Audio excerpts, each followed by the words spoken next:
Pour croire le bien, un témoignage me suffit. Il m'en faut 100 pour croire le mal, disait tout simplement François Dessal. Madame, messieurs, bonsoir.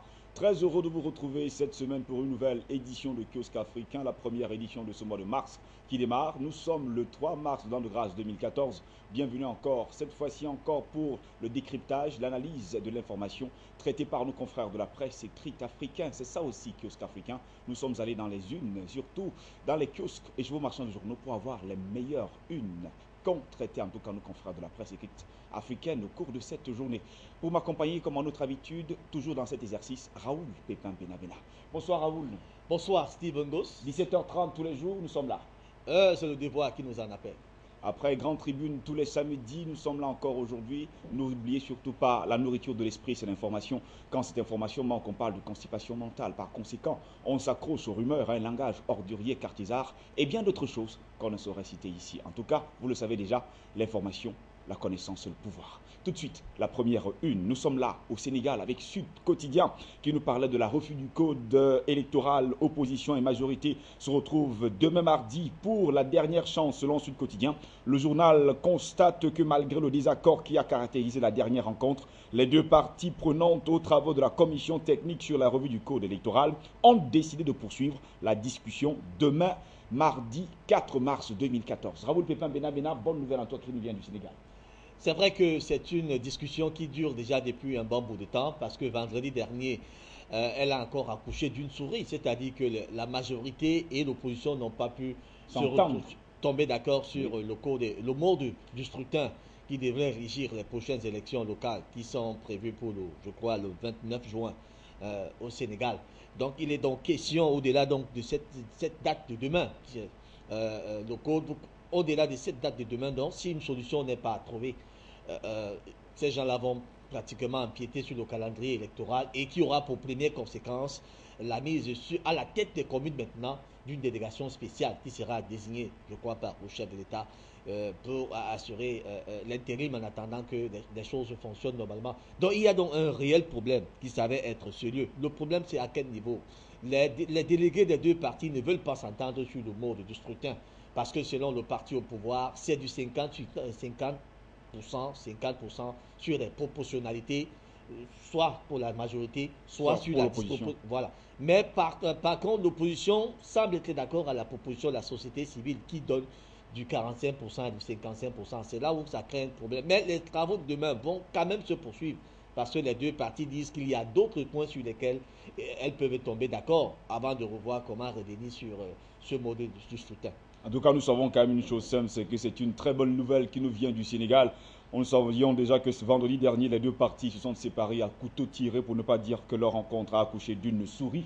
Mais le rendez-vous a été pris pour demain mardi 4 mars 2014 pour pouvoir trouver en tout cas un terrain d'entente entre les deux partis, c'est-à-dire l'opposition et surtout le parti au pouvoir pour pouvoir trouver un terrain d'entente sur la revue du code électoral entre l'opposition et bien sûr la majorité qui est bien sûr menée par plusieurs partis politiques. Le pouvoir, d'abord le parti au pouvoir et ses alliés. Et ses alliés également. C'est ce que nous rapportons en tout cas le quotidien sénégalais Sud Quotidien qui titrait ce lundi la dernière chance. On parlait là bien sûr de demain. Selon Sud Quotidien, le journal constatait que malgré le désaccord qui a caractérisé la dernière rencontre, les deux parties prenantes aux travaux de la commission technique sur la revue du code électoral ont décidé de poursuivre la discussion demain mardi. C'était à lire en tout cas cette journée dans les colonnes du quotidien sénégalais Sud Quotidien.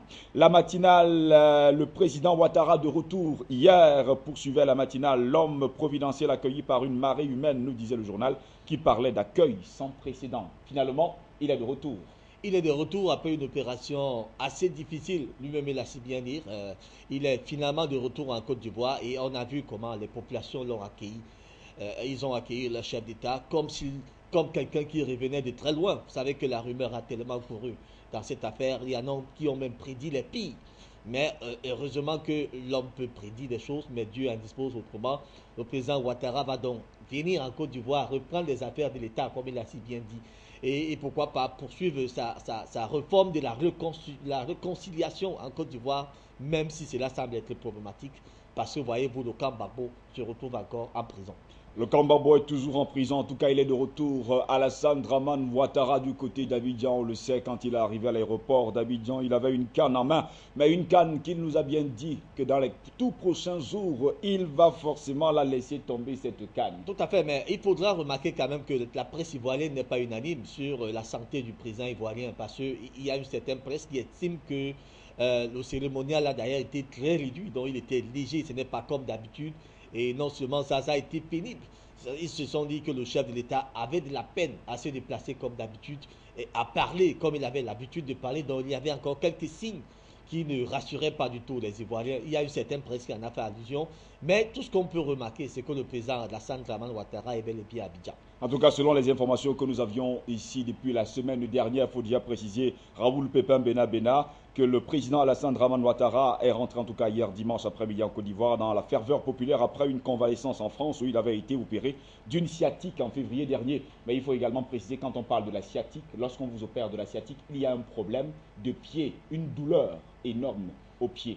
Et parfois, il va falloir trop de temps, en tout cas, pour retrouver non seulement la parole, parce qu'il y a une difficulté de parole et également une difficulté à marcher. C'est justement le problème qui se pose aujourd'hui. Parce que selon certains médecins que nous avons rencontrés, les informations que nous avons eues et que nous avons données à nos téléspectateurs, c'est justement le problème qu'il a eu. Il a été opéré d'une sciatique, donc il a encore des douleurs. Mais on lui a donné 5 semaines. On lui a donné 5 semaines de repos, mais il veut s'empresser à reprendre. Oui, il s'est empressé énormément de revenir à Abidjan, mais normalement, il était prévu qu'il rentrerait du côté d'Abidjan en mi-février, en mi-mars, autant pour moi. En tout cas, il est de retour. Et une question aujourd'hui que se posent déjà les Guinéens de Conakry.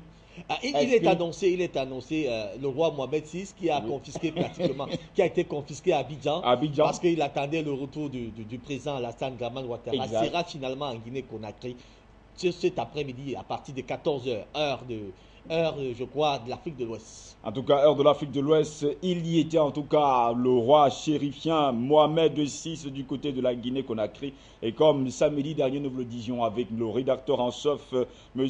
Eli Ounia du quotidien Kaloum Presse, qui nous faisait comprendre qu'en fait, il n'y avait pas encore de date, mais aujourd'hui, la date est précise. En tout cas, depuis cet après-midi. En tout cas, c'est un communiqué de la présidence guinéenne.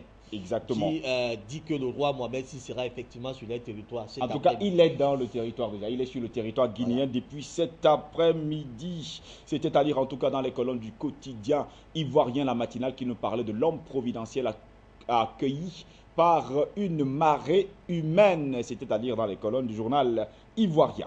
À Niamey ne parlait pas de suite de l'enquête ouverte par la police au sujet des tirs au domicile de Hama Amadou. Selon Niamey, l'homme au visage inconnu court toujours. Plus d'une semaine après son forfait, le tireur du domicile du président de l'Assemblée nationale, Hama Amadou, est introuvable, nous dit à Niamey. On ne comprend surtout pas comment est-ce que ça s'est déroulé, pourquoi est-ce que ça s'est déroulé et jusqu'où aujourd'hui est ce tireur. C'est pour cela qu'on parle d'une complicité qui serait avec un rapprochement avec le pouvoir en place. Parce que, voyez-vous, nos confrères de Niamey se posent encore la question de savoir comment quelqu'un a pu tirer au domicile d'un président de l'Assemblée nationale et sans toutefois être suivi, ni de près ni de loin.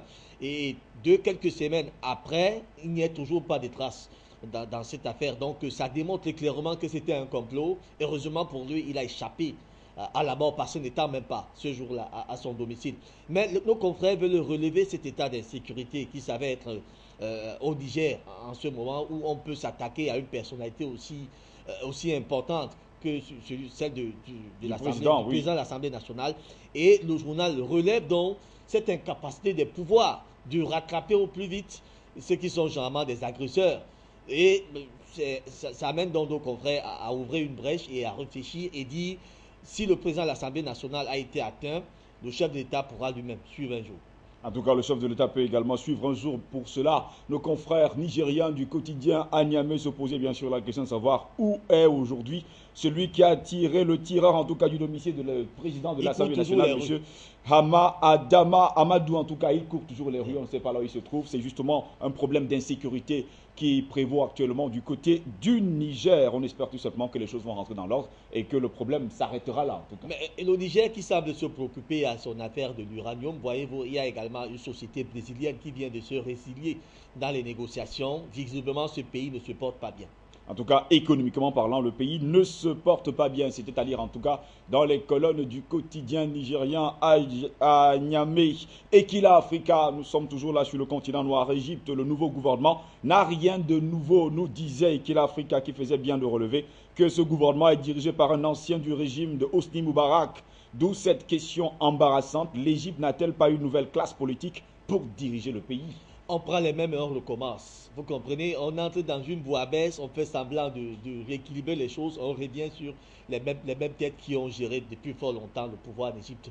D'où cette question, vous le mentionnez tout à l'heure.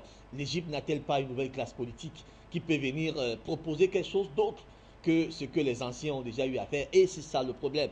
Et tous les espoirs sont maintenant figés vers un seul homme, dit-il le général Al-Fatah Al-Sisi. Je crois que c'est un maréchal déjà. Un maréchal. Voilà, le maréchal, je crois, Al-Sisi. Voilà, Al-Fatah Al-Sisi, je crois. Mohamed Al-Fatah Voilà, Al-Sisi. vous comprenez, c'est d'ailleurs un nom très compliqué, j'y arrive quand même. Mais vous voyez, les Égyptiens sont quand même à un problème sérieux. Ils sont soumis à un problème sérieux. D'abord, attaqués sur les eaux du Nil par l'Éthiopie. L'Égypte voit déjà une confrontation entre l'Éthiopie et son pays. Maintenant, attaqués du fort intérieur par les frères musulmans qui ne veulent pas céder la bagarre, parce que, disait-il, ils ont élu un président démocratiquement qui aujourd'hui est en train de pourrir dans une prison. Et on attend même d'ailleurs une condamnation à mort. On se pose la question de savoir que veulent exactement les Égyptiens. Et à l'heure actuelle, on reprend quelqu'un dont le régime a été destitué et on ramène encore au pouvoir pour lui dire, monsieur, soyez le premier ministre d'un gouvernement qui a été régné.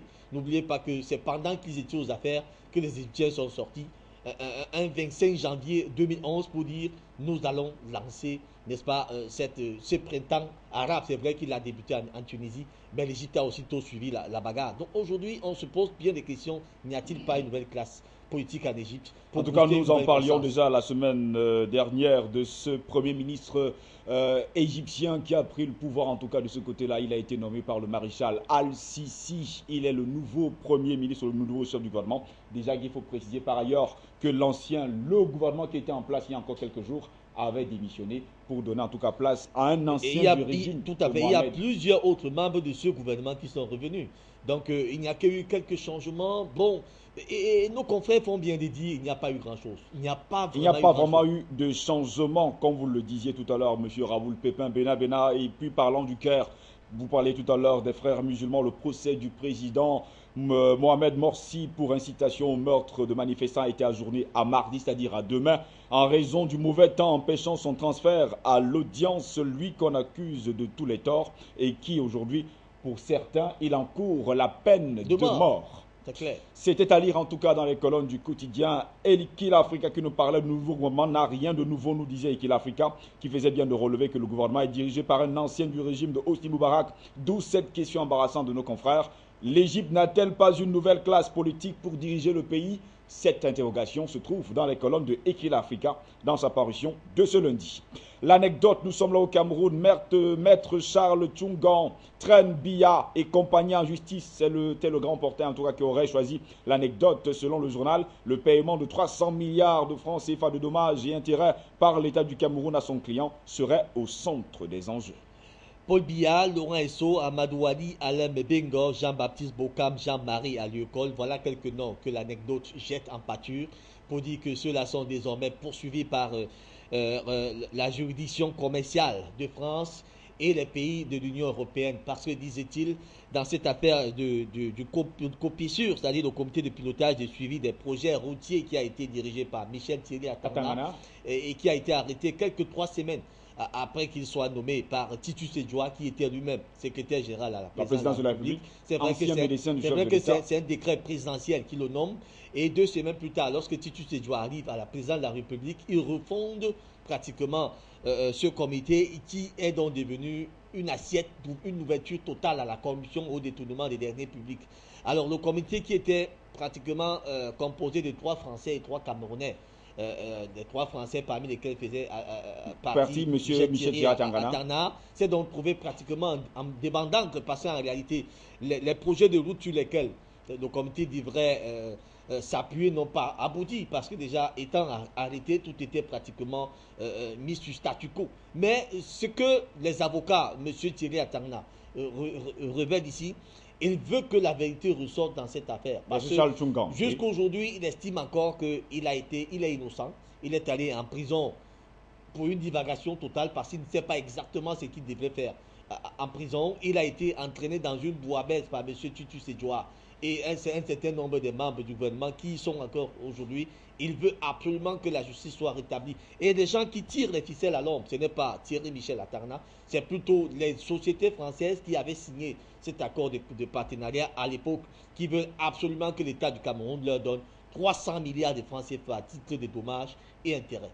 Et quand vous parliez tout à l'heure, vous disiez qu'il y a... Citez-nous encore les noms, s'il vous plaît. Reprenez les noms. Paul Biya du Cameroun, le président de la République. Laurent Esso, qui est aujourd'hui ministre de la Justice. À l'époque, il y était aussi là. Amadou Wali, qui est aujourd'hui vice-premier ministre en charge des relations avec les assemblées. Vous avez Alain Mebengo, qui dirige la défense. À l'époque, il était le préfet de Yaoundé. Vous avez un certain Jean-Baptiste Bokam, secrétaire d'État. C'est à la défense. Qui était à l'époque ministre des Travaux publics. Et vous avez un certain Jean-Marie Aliokol, qui n'est plus au pouvoir, mais qui fut à l'époque, nous savons bien, secrétaire d'État à la défense. Donc, secrétaire d'État, oui, à la défense. Vous voyez donc, c'est donc ceux-là qui se sont retrouvés mêlés dans cette affaire. Mêlés dans cette affaire et dont on pense qu'ils ont d'ailleurs l'interdiction formelle de mettre les pieds dans un pays de l'Union européenne. Sinon, ils feront l'objet d'arrestation. L'objet d'une arrestation, comme nous l'apprenait l'anecdote dans sa parution de ce lundi. Maître Charles Tchunga entraîne Biya et compagnie en justice. C'était le grand titre choisi par l'anecdote. Selon le journal, le paiement de 300 milliards de dommages et intérêts par l'État du Cameroun à son client serait au centre des enjeux. C'était à lire dans les colonnes du quotidien du journal camerounais dans sa parution de ce lundi. Journal de Bangui, nous sommes là en RCA, toujours en Afrique centrale. Nous parlons en tout cas après une visite de 7 heures. François Hollande a quitté Bangui, non sans avoir eu des entretiens avec les chefs militaires de l'opération Tsangaris et Miska. Et ensuite Catherine Samba-Panza qui en a profité pour remercier la France pour son soutien au peuple centrafricain. C'est vrai que les informations qui nous parviennent de là-bas disent qu'il y a déjà un brin de sécurité en République centrafricaine, notamment à Bangui, où la circulation y vient progressivement. D'après les dernières informations, Mme Catherine Samba-Panza aurait reçu quelques chefs anti-Balaka qui disaient qu'il y avait un bon nombre d'anti-Balaka qui souhaitaient rentrer en région pour poursuivre d'autres choses, hormis la guerre, parce que disent-ils veulent déjà mettre un terme à cette guerre. Mais la présidence de la République centrafricaine a réfléchi en disant que ces gens-là rentrant là-bas n'auront pratiquement rien à faire. Ils seront tentés de revenir dans les mauvaises actions. D'où il faudra donc d'abord les maintenir, leur donner une formation sur les métiers de la terre, l'agriculture et bien d'autres. Aussitôt, lorsqu'ils auront cette formation, ils pourront donc aller en région, donc être occupés. Ça, c'est la politique de la présence. Occupés à faire quoi? Occupés militairement ou bien non, occupés à cultiver la terre? Il y en a parmi eux d'ailleurs qui ont émis le vœu d'intégrer les forces armées. Les forces armées centrafricaines. Et c'est déjà en train d'être fait, d'après des dernières informations. Mais il y en a qui veulent s'occuper autrement. Ceux-là donc doivent s'occuper à un métier où ils auront appris notamment les métiers de la terre. Elle en a fait allusion à l'agriculture et bien d'autres choses. Elle a dit c'était bien que ceux-là apprennent d'abord ça avant d'aller en région s'occuper. Au lieu de rester encore dans la divagation, ils seront tentés de revenir dans les anciennes actions. Donc, la situation, elle est progressive, elle va progressivement en République centrafricaine, même si elle n'est pas des meilleures.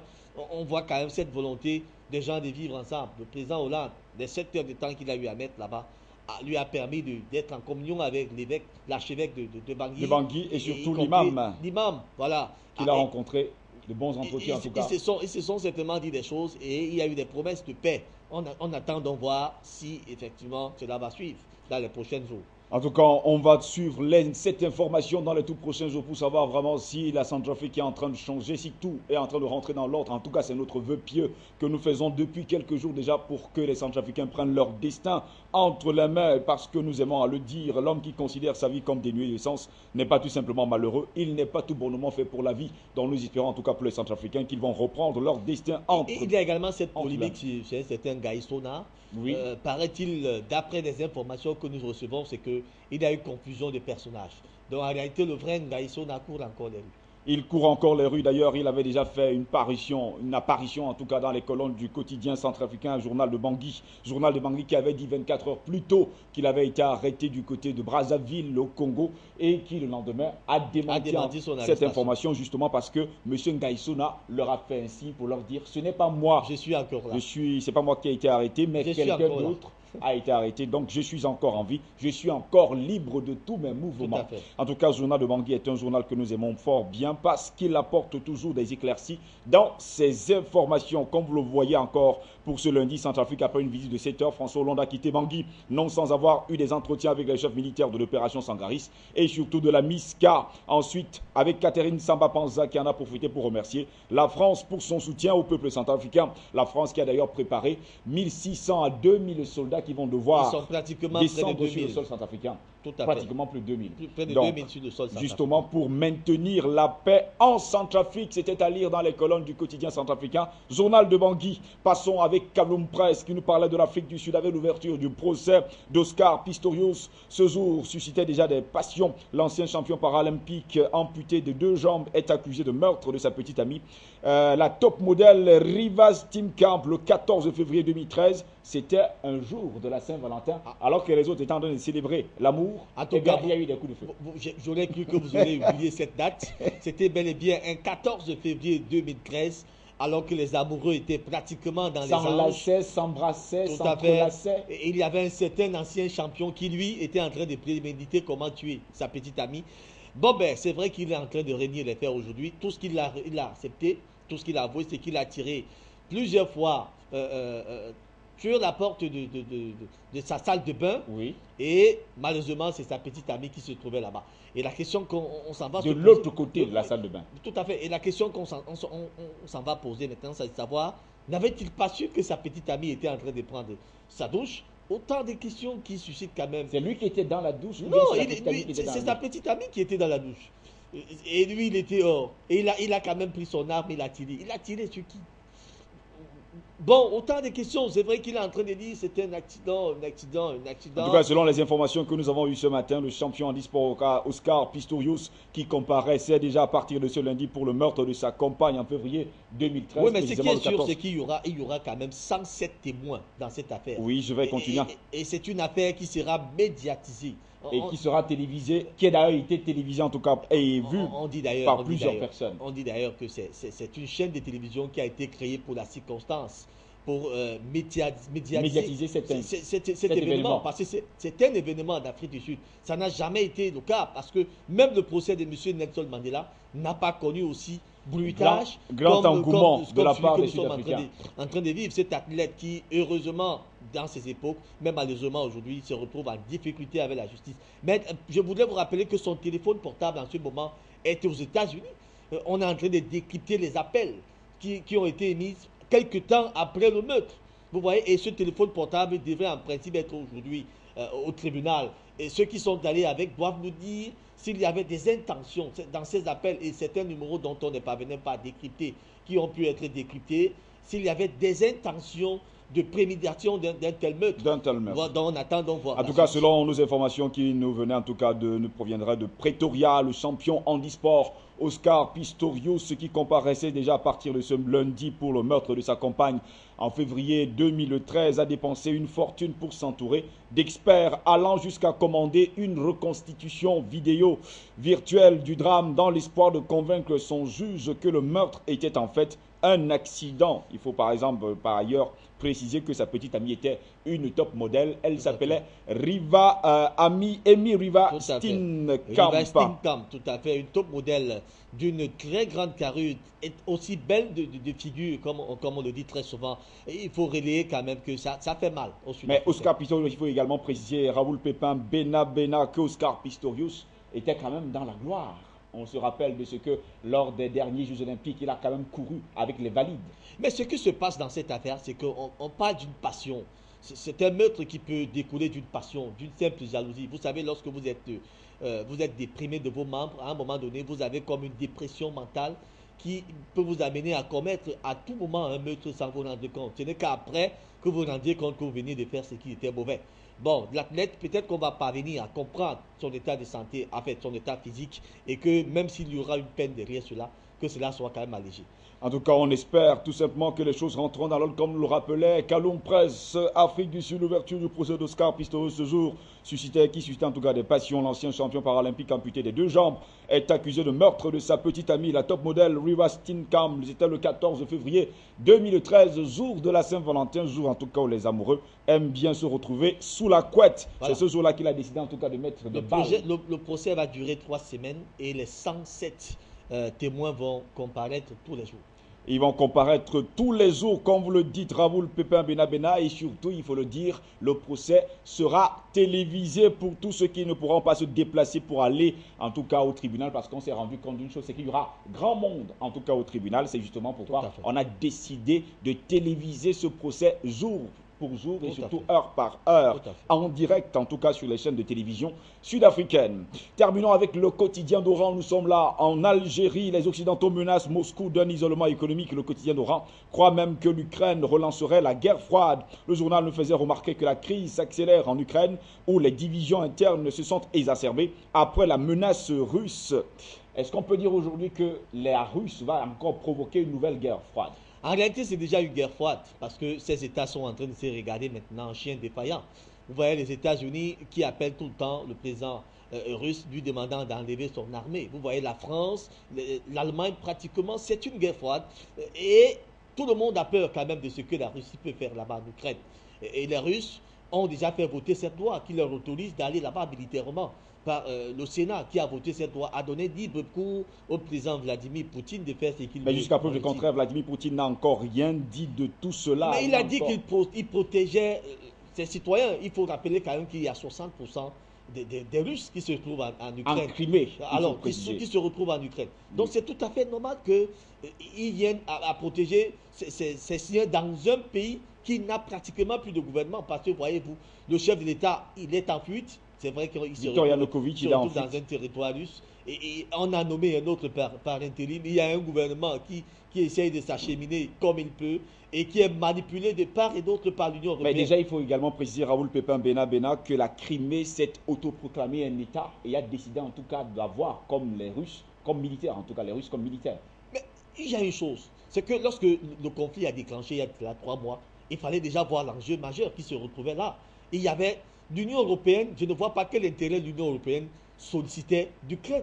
Alors que l'Ukraine, en réalité, voulait s'allier à la Russie. Et d'ailleurs, tous les problèmes économiques que les Ukrainiens ont eus, c'est les Russes qui venaient au secours. Où se retrouvait en ce moment l'Union européenne, qui aujourd'hui est en train de clamer au effort, soit disant qu'il faut respecter l'intégrité territoriale de l'Ukraine. Mais ça, c'est des choses qui nous font parfois, dans notre métier de journaliste, on garde tellement de réserves parce qu'on peut dire des choses qui vont amener un génocide là-bas en Ukraine et on va tout simplement regretter. En tout cas, la plupart des Occidentaux aujourd'hui ont peur de la scission, pour ne pas dire de la partition de l'Ukraine, pour qu'il n'y ait plus une Ukraine nord et une Ukraine sud. Mais pour l'instant, il faut le dire, la Crimée a décidé de se séparer de la grande Ukraine. Et il se fait déjà un parti aujourd'hui qui se retrouve du côté de la Russie et non pas du tout du côté de l'Union européenne. Et vous savez, compte tenu du fait que la Russie veut se reconstituer, vous vous rappelez de l'Union soviétique à l'époque.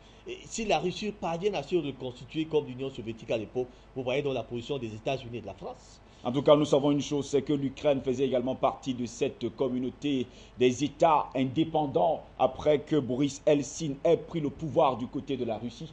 Et puis également après le départ de M. Gorbatchev. Mikhail Gorbatchev, l'homme de la perestroïka.